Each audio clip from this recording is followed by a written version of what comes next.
Hello friends, இன்னைக்கு நம்ம பார்க்க போகிறது ஜாப்பனியன் மீ சீரீஸ்னு another world rising kids season 1 episode 10 தான் இன்னைக்குள்ள வீடியோவில் பார்க்க போகிறோம். உங்களுக்கு இந்த வீடியோ பிடிச்சிருந்தது அப்படின்னா லைக் பண்ணிட்டு அப்படி மறக்காம நம்ம சேனலை சப்ஸ்கிரைப் பண்ணிருங்க. ஈவன் எபிசோட் 10க்கு வந்திருந்தாலுமே கூட இந்த எபிசோட்ல இருந்து ஸ்டோரி லைன் கொஞ்சம் டிஃப்ரெண்ட்டாக போக ஆரம்பிக்கும். ஸோ கதையை கொஞ்சம் பொறுமையாக வாட்ச் பண்ணுங்க. சரி வாங்க நம்ம இன்னைக்குள்ள கதைக்குள்ள போகலாம். இன்னைக்கு நம்ம பார்க்க போகிறது another world rising kids season 1 episode 10.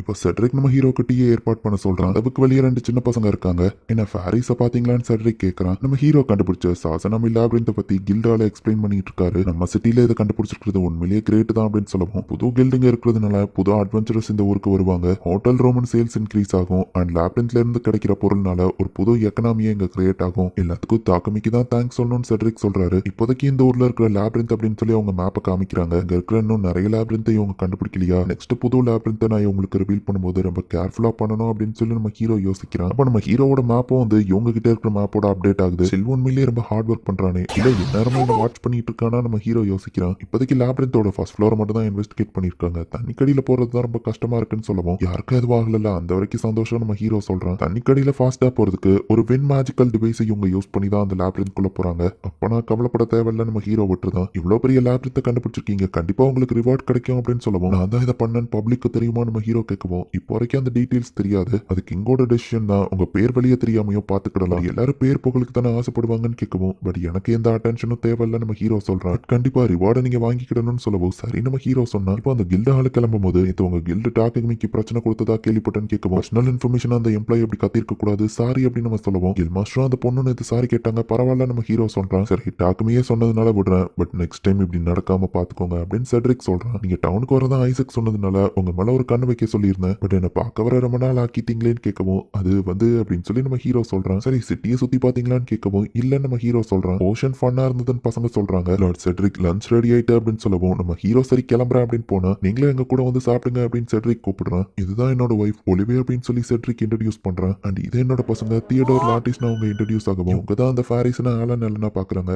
எனக்கு ஒரு பொண்ணு இருக்கா, அவ வெளியே போயிருக்கா அப்படின்னு அவங்க சொல்றாங்க. ஆலனும் எலனாவும் இன்ட்ரடியூஸ் ஆயிட்டு நம்ம ஹீரோ பின்னாடி ஒளியவும், இப்பதான் அவங்க வயசுல இருக்கிறவங்களை மீட் பண்றதுனால அவங்க ஷையா ஃபீல் பண்றாங்க அப்படின்னு நம்ம ஹீரோ வந்து எக்ஸ்பிளைன் பண்றான். சாப்பாடு ரொம்பவே டேஸ்டா இருக்கு, அவங்களும் என்ஜாய் பண்றாங்க. ஆமா டாக்குமி ஐசக்கம லெட்டர்ல மென்ஷன் பண்ணியிருந்தா அந்த கிரீம் பண்ணு எதையோ இன்ட்ரடியூஸ் பண்ணிக்கலாம்னு கேட்கவும், அதெல்லாமா சொல்லியிருந்தாரு நம்ம ஹீரோ கேட்டா, அது ரொம்பவே டேஸ்டா இருக்குன்னு வர அவன் சொல்லியிருந்தான். அதோட ரெசிபி எங்களுக்கு தர முடியுமா அப்படின்னு கேட்கவும், ஓகே வேலையிலயும் அது அவைலபிளா இருந்தா நல்லதுதான், நான் ரெசிபியை தரேன் நம்ம ஹீரோ சொல்றான். பட் இப்போ உங்ககிட்ட கொடுக்கறதுக்கு என்கிட்ட ஸ்டாக் இல்லையே அப்படின்னு நம்ம ஹீரோ சொல்லவும், பிக் ப்ரோ எங்களுக்கு ஜெல்லி வேணும் அப்படின்னு பசங்க கேட்கறாங்க. ஜெல்லினா என்னது அப்படின்னு கேட்கவும், சாப்பிட்டா அப்புறம் நாங்க சாப்பிடக்கூடிய ஸ்நாக்ஸ் நம்ம ஹீரோ சொல்றான். அப்ப எங்களுக்கும் தாங்களேன்னு கேட்கவும், அதோட இன்கிரீடியன்ட் கொஞ்சம் ஸ்பெஷலானது, உங்களை மாதிரி நோபலுக்கு அது பிடிக்குமான்னு தெரியல நம்ம ஹீரோ சொல்லவும், அட இதுக்கா நீங்க கவலைப்படுறீங்க, அதை சாப்பிட்டு பார்த்து இன்கிரீடியன்ட் என்னன்னு நான் கண்டுபிடிக்கிறேன் அப்படின்னு செட்ரிக் சொல்றான். அது ஸ்லைம் மான்ஸ்டரோட ஸ்லைம்னு அவங்களுக்கு தெரிஞ்சா என்ன ஆகும் நம்ம ஹீரோ யோசிச்சுட்டு, ஜெல்லியை கொடுத்தா அவங்க எல்லாரும் சாப்பிட்டு பார்த்து ரொம்ப டேஸ்டா இருக்குன்னு சொல்றாங்க. இது இன்கிரீடியன்ட் என்னன்னே தெரியலையேன்னு செட்ரிக்கும், பாலா இல்ல ஃப்ரூட்டான அவங்க பசங்க கேட்கறாங்க. என்னன்னு தெரியலையா அப்படின்னு அவங்க சொல்லவும், ஸ்லைம்னு ஆலனோ எலனாவும் சொல்றாங்க. ஆலனோ எலனாவும் நிறைய ஸ்லைமை கொண்டு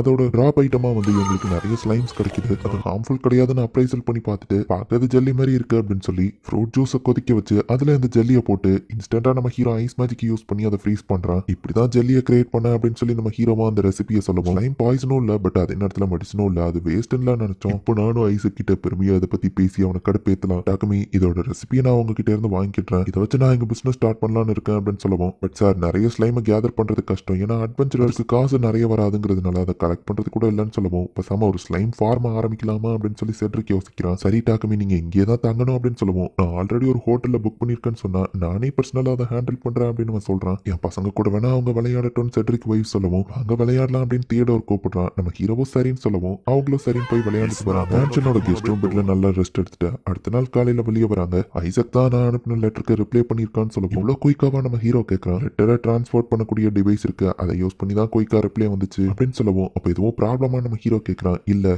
இந்த புது ஜெல்லி ஒண்ணு ரொம்ப டேஸ்டா இருக்குன்னு சொல்லி நான் அவனை கடுப்பேத்தினேன், ஆனா அந்த ஜெல்லினா அவன்கிட்ட நான் என்னன்னு சொல்லவே இல்லை. ஐசக் ஒரு நைட்டா மாறினதுக்கு அப்புறம் ரொம்ப எலகண்டா நடந்துக்கிட ஆரம்பிச்சிட்டான். அவனோட இந்த கியூட்டான சைடு நான் எவ்வளவு மிஸ் பண்ண தெரியுமா அப்படின்னு செட்ரிக் சொல்லவும், ஐசக் வாலெட் எப்படி குழந்தை மாதிரி பாத்துக்கிறானோ, செட்ரிக்கு ஐசக் அந்த மாதிரி தான் போல நம்ம ஹீரோ யோசிக்கிறான். அவன் என்னை பத்தி பேசிட்டு இருக்காங்களோ அப்படின்னு சொல்லி ஐசக் அந்த லெட்டரையே மறைச்சு பார்த்துட்டு இருக்கவும், அவங்க ஃபேமிலியில இருந்து லெட்டர் வந்திருக்கு, உங்க மூஞ்சில சந்தோஷம் இல்ல, நீங்க எங்க கேப்டன் தானே அப்படின்னு சொல்லி வாலெட் கேட்கறான். இல்ல ஏலியனும் நம்ம மனசுக்குள்ள யோசிக்கவும், நீ என்னை பத்தி கேவலமா திங்க் பண்ணது தெரியுது, டாக்குமியும் பசங்களும் வேலைக்கு போயிட்டாங்கன்னு சொல்லவும், சொல்லவும் அதுக்குள்ளேயா பட் டாக்குமினால எதனால பாசிபிள் தான் அதை மட்டும் தான் உங்க பிரதர் சொல்லியிருக்காரான்னு கேட்கவும் இல்ல அங்க ஒரு புது லேப்ரிந்த கண்டுபிடிச்சிருக்காங்க அதுவும் ஒரு மிட் லெவல் லேப்ரிந்த் அதை கண்டுபிடிச்சது யாருன்னு நினைக்கிறேன் வேற யாரும் இல்ல டாக்குமி தான் சொல்லவும் என்னது அவன் எதுக்கு அங்க போய் ஒரு புது லேப்ரிந்த கண்டுபிடிக்கணும் ஏன் என்ன மூஞ்சியை சோகமா வச்சிருக்கீங்க வேற எதுவும் இருக்கா அப்படின்னு வாலட் கேட்கவும் செட்ரிக் கண்டிப்பா இதை கிங் கிட்ட ரிப்போர்ட் பண்ணி ஆகணும் சோ டாக்குமி தான் கண்டுபிடிச்சாங்கிறது கிங்குக்கும் தெரிய வரும் ஈவல் வைப்பரை நம்ம கூட சேர்ந்து டாக்குமி கொன்னது அப்புறம் ஸ்லேவ் ட்ரேடரை அரெஸ்ட் பண்ணது இதெல்லாம் பத்தியும் கிங்குக்கு தெரியும் பப்ளிக் இது தெரியும் வந்தா டாக்குமி மேல பராமப்படுறாங்க அவங்க அட்டாக் பண்ண அவன் இந்த கண்ட்ரியை விட்டு ஈஸியா போக வாய்ப்பு இருக்கு ஏன்னா டாக்குமிக்கு இந்த கிங்டம்ல இருக்கணும்னு எந்த அவசியமும் இல்ல ஸோ டாக்குமி நம்ம கிங்டம் விட்டு போக கூடாதுன்னா அவனை அட்டாக் பண்ணாம நம்ம தான் ப்ரொடெக்ட் பண்ணி ஆகணும் அப்படின்னு ஐசக் சொல்லிட்டு சோகமாகவும் இன்னும் வேற என்ன இருக்கு அப்படின்னு சொல்லி வாலட் கேட்கறான் அந்த டாக்குமி புதுசா ஒரு டெசர்ட்டை கண்டுபிடிச்சிருக்கான் அதுக்கு பேரு ஜெல்லி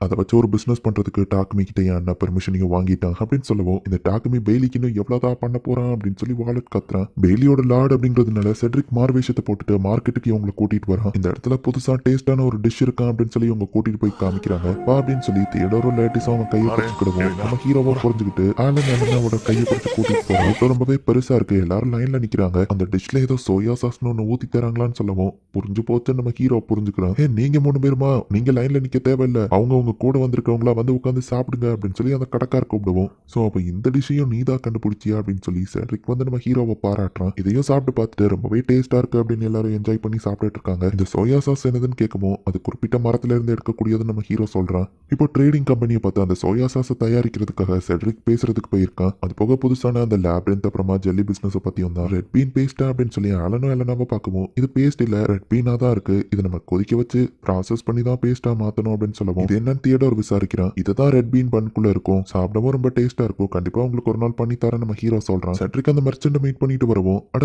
இந்த சிம்பிளை நான் எங்கேயோ பார்த்திருக்கேன்னு நம்ம ஹீரோ யோசிக்கிறான் மெர்மைட் வில்லேஜ்ல மூழ்கி போன ஷிப்புக்குள்ள இந்த சிம்பிள் தான் இருந்திருக்கும் அதை நம்ம ஹீரோ யோசிக்கிறான் இந்த இடத்துல இந்த எபிசோட் முடியுது உண்மையிலேயே நம்ம ஹீரோவோட சொந்த ஒரு ஒன்றும் அந்த இடம் கிடையாது அண்ட் அந்த பசங்களுக்கும் அந்த இடம் சொந்தம் கிடையாது இந்த கிங்டம் விட்டு நம்ம ஹீரோ கிளம்புனா லாஸ் அந்த கிங்டம்க்கு தான் ஸோ ஐசக்கோ வாலட்டோ ஃபியூச்சரிஸ்டிக்கா யோசிச்சு நம்ம ஹீரோக்கு எதுவும் ஆயிடக்கூடாதுன்னு நேரில் மீட் பண்ண வந்துட்டு இருக்காங்க இதுக்கப்புறம் கதை இன்னும் வேற லெவலில் இன்ட்ரெஸ்டிங்காக போகும் ஸோ மிஸ் பண்ணாமல் பார்த்து என்ஜாய் பண்ணுங்கள் தேங்க்யூ ஃபார் வாட்சிங் பாய் கைஸ் நெக்ஸ்ட் எபிசோடில் மீட் பண்ணலாம்